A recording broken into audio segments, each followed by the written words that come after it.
আমাদের যে education quality, যে কন্টেন্ট, সেটা অত্যন্ত উঁচু মানে পৃথিবীর যে কোনো দেশের সাথে কম্পেয়ার।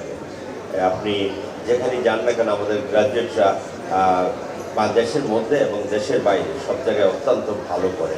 সেই জন্য আমার মনে হয় আপনাদের ডিসিশন ঠিক আছে এবং সেটা আপনাদের বিভিন্ন রকমের পরীক্ষার মাধ্যমে বা যে আপনাদের জব দেওয়ার যে পদ্ধতিগুলো আছে সেই পদ্ধতিগুলো অনুসরণ করলে একদম টপ টায়ারে আমাদের স্টুডেন্ট থেকেই আপনারা পাবেন, এটা আমার বিশ্বাস। সেই তারপরেও আপনারা আমাদের স্টুডেন্টের প্রতি ফোকাস দেন, এই জন্য আপনাদেরকে অনেক অনেক অনেক ধন্যবাদ জ্ঞাপন করতেছি।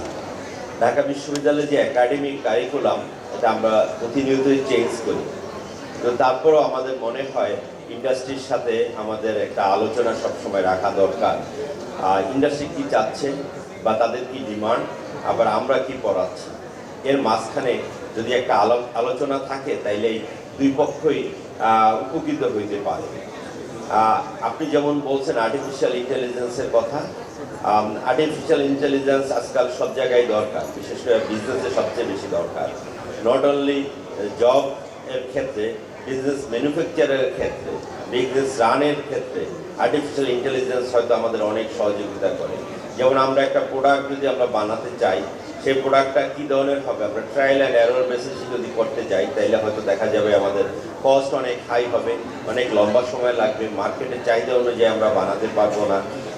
সেই ক্ষেত্রে যদি আর্টিফিশিয়াল ইন্টেলিজেন্স বা আমরা একটু কম্পিউটার মডেলিং করি, সেখান থেকে যদি আমরা ধারণা নিতে পারি আমার এটা কোন পাতে যাবে, কোনভাবে আমরা করতে পারবো, তাইলে আমাদের সেটা কস্ট ইফেক্টিভও হবে এবং আমার মনে কোয়ালিটি প্রোডাক্ট হবে এবং অল্প সময় করা যাবে। সেই জন্য আর্টিফিশিয়াল ইন্টেলিজেন্সের দরকার এবং মডেলিংয়ের আমাদের দরকার। কিন্তু সেই জায়গায় আবার একটু অসুবিধাও আছে। আপনারা হয়তো জানেন ফ্যাসিস্ট সরকারের সময় এক ব্যাংকের কোড চেঞ্জ করে ব্যাংকের লোকরাই ভালো বলতে পারবেন 1000 কোটি টাকা এই দেশ থেকে নিয়ে গেছে। সেই জন্য আমাদের সিকিউরিটির কথা সবসময় চিন্তা করতে হবে, সবাই আগে সিকিউরিটি। অনেক কোম্পানি আছেন তাদের অনেক স্লোগান থাকে সিকিউরিটি ফার্স্ট, মানে সব কিছুর আগে সিকিউরিটি। সেই জন্য আমাদের সেটার কথা চিন্তা করতে হবে। অনলাইন বেসিস যত কাজই করি না কেন আমাদের প্রথমে এটা সিকিউর কিনা, সেফ কিনা, এটা আমাদের চিন্তা করতে হবে। আরেকটা ইন্ডাস্ট্রি একাডেমিক যে কোলাবোরেশন, এটা খুবই গুরুত্বপূর্ণ, এটা খুবই দরকার।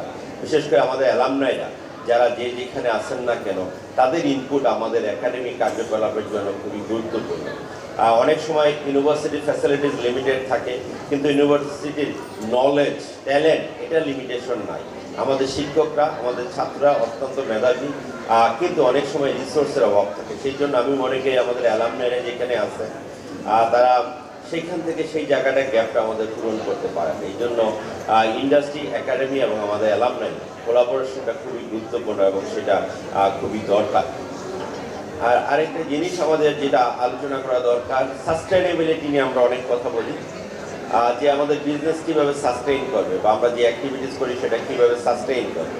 সেই সাস্টেইন হওয়ার জন্য যেই ফাউন্ডেশনগুলো আমরা করতেছি প্রত্যেকটা স্টেপই এটা এমনভাবেই করতে হবে যেটা কোনো শর্ট টার্ম না, একটা লং টার্ম একটা করতে হবে। এবং আজকাল দুনিয়া এত ফাস্ট হচ্ছে, অল্প সময়ের মধ্যে আগে হয়তো 20 বছরে যে পরিবর্তনটা হইতো এখন হয়তো 2 বছরে সেই পরিবর্তন হয়ে যাচ্ছে, যার ফলে এই সাস্টেনেবিলিটির দিকে আমাদের অনেক বেশি নজর দিতে হবে। এবং আপনারা জানেন আমাদের সাস্টেনেবল ডেভেলপমেন্ট গোলস নিয়ে অনেক কথা বলে এবং একটা টার্গেট আছে 2040 মোস্ট প্রবাবলি, ওইখানে এসডিজি গোল আমাদের পূরণ করতে হবে। সেই জন্য সব কিছু যাতে সাস্টেন হয় সেটা আমাদের দেখতে হবে।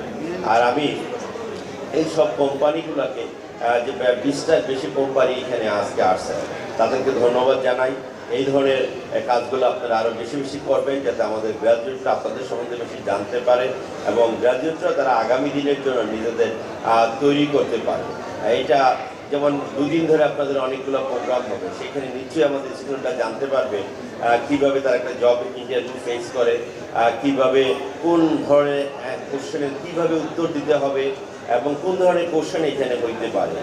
সেক্ষেত্রে যদি তার রিয়েল জবে যাওয়ার আগেই সে তার একটা ধারণা পাইতে পারে।